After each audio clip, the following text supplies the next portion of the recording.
Bismillaahi Raxmaani Raxiim. Halkani waa Sahan Academy, hoyga barashada aqoonta iyo xirfadaha. Waxaan ahay macallin Saciid Yuusuf Maxamed, maamulaha Sahan Academy oo alaaba markaasi soo gudbisa qaybaha kala duwan markaasi kulliyadaha kala duwan sida maadooyinka dugsiga sare, caafimaadka, computer science iyo sidoo kale qodobo markaasi kala duwan ama koorsooyin kala duwan ayaa markaasi aan bixinaa. maadaama ay soo bateen codsiyada la xiriira inaan kasoo shaqeeyo imtixaanaadkii markaasi la qaaday sanad dugsiyeedkii hore ee 2020 si naqtiin ay ugu noqoto imtixaanaadka sanadkan markaasi la qaadayo waxaan kullabay soo gudbiyey maadada geographiga. marka waxa waaye ardayda oo markaasi si gaar ah ila soo xiriiray waxa waaye fariintoodii waan arkay. waxay soo codsadeen maadada taariikhdana in markaasi aan uga soo shaqeeyo. sidaas daraadeed muuqaalkan waxaan ku qaadan dhigi doonaa ama aan markaasi kaga jawaabi doonaa su-aasha markaasi maadada markaasi taariikhda ama history examination imtixaanad taariikh. timeka la haysto waa 2 hours waaye, waa 2 saacadood zaman saacatan sida ka muuqato. instructionka markaad eegto ama amarada waxa la yiri su'aalahan soo socda dhammaan waxaad uga jawaabaysaa bookletka ama buugga jawaabaha. hataa goobagelinta waxaad kaga jawaabaysaa way buugga jawaabaha. marka saddex qaybood waaye luqada Soomaaliga waa qaybtan, dhanka dhexe waa English, halka dhankan Carabigan uu markaasi dhankan yahay.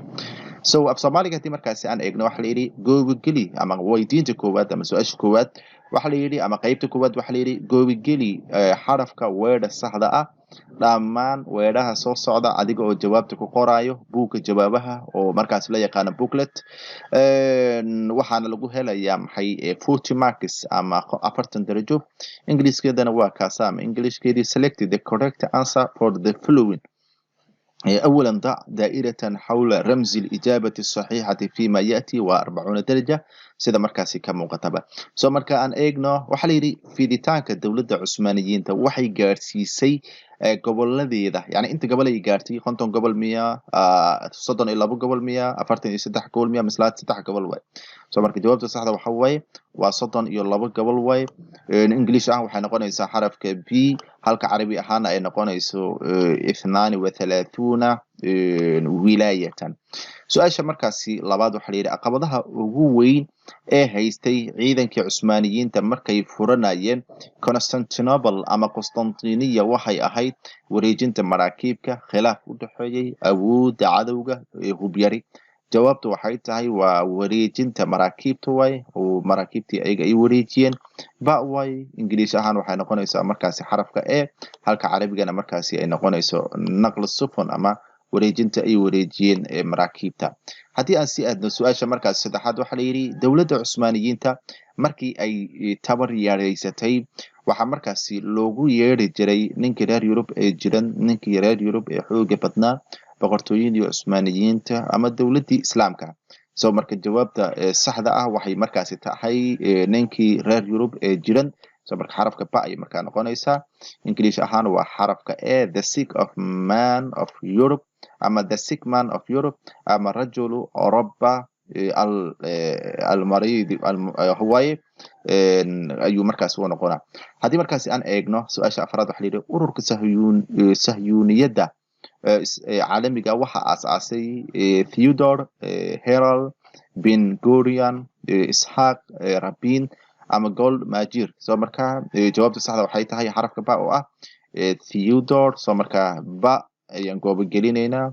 sidoo kale ay English markaan eegno, Carabigana waxa waaye waa xarafka markaasi alif. marka qaabkaas ay markaasi ay tahay adigoo waxaad kaga jawaabaysaa ama aad ku qoraysaa jawaabahan bookletka. haddii markaasi aan si aadno qaybta markaasi labaad ama qaybta page-ka labaad dadka ku nool gobolka Kashmir waxa muslimiinka ah percentage-ka ama boqolkiiba inta muslimiinta ka ah gobolka Kashmir waxay gaaraysaa 40% miya, 80% miya, 60% miya, mise 10% way. marka waxay noqonaysaa waa 80% way. 80% oo xarafka B ah. Carabi ahaan waxay noqonaysaa 80% ay markaa noqonaysaa.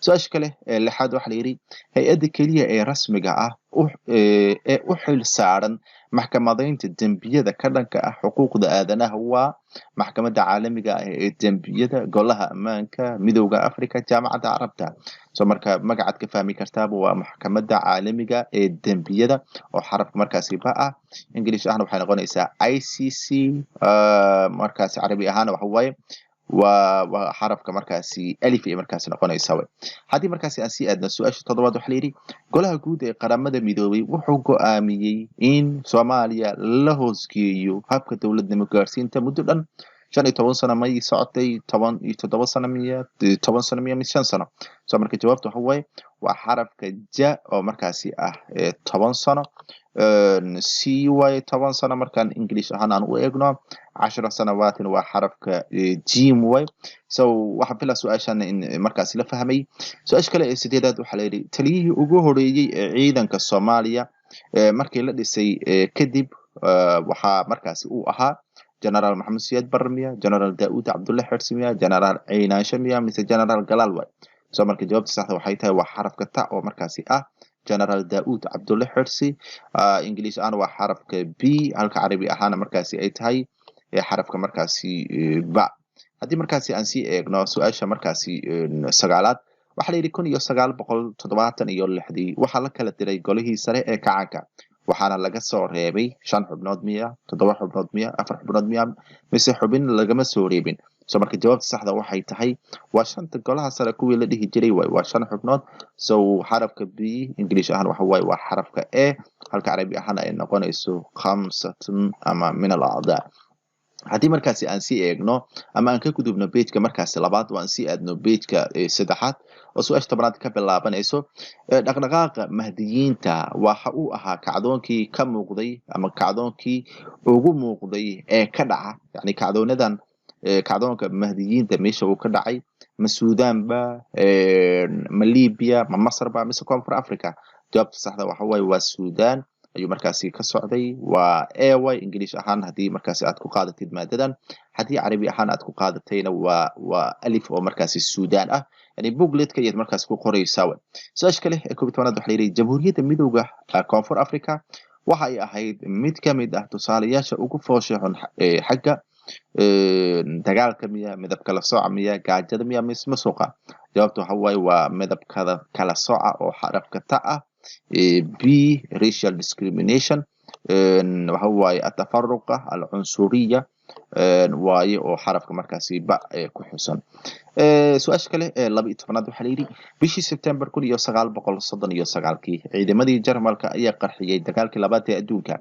kadib markii ay ka tallaabeen suuxdinta dalka way marka ma Poland ba ma Mareykanka miya ma Ruushka miya mise Faransiiska way soo marka waxa way jawaabta waa Poland Jarmalka wuxuu aaday Poland marka Poland English ahaan waa xarafka a way carabigana waa xarafka alif ayuu markaas noqonaa Poland hadii markaasi aan sii eegno su'aasha 13aad waxa la yiri waxaa ku dhintay dagaalkii labaad ee adduunka dad lagu qiyaasay 50 milyan miya waxa waaye markaan eeg 62 milyan miya 30 milyan miya mise 20 milyan jawaabta saxda waxa waaye waa 62 milyan oo ruux ayaa markaasi ku dhimatay dagaalkii labaad ee adduunka ba'na waxa waaye waa 62 carabi ahaan waxa waaye waa ba markaadii markaasi aad markaasi u eegtid carabi ahaan haddii markaasi aan eegno su'aasha waxa waaye 14aad waxa la yiri dagaalkii qabooba ee Yurub waxay aragtay waxa waaye waxay is aragtay iyada oo kala qaybsan ama u kala qaybsan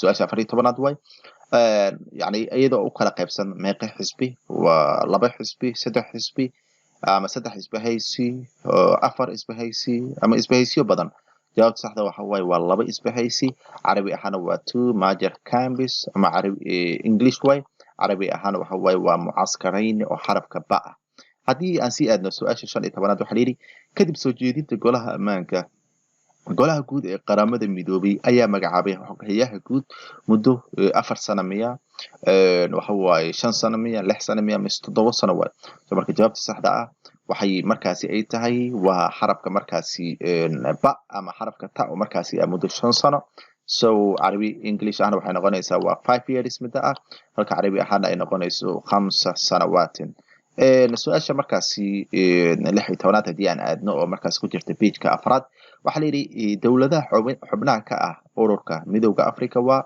ba 34 dowladood, ta 50 dowladood, ja 54 dowladood, xa 100 dowladood.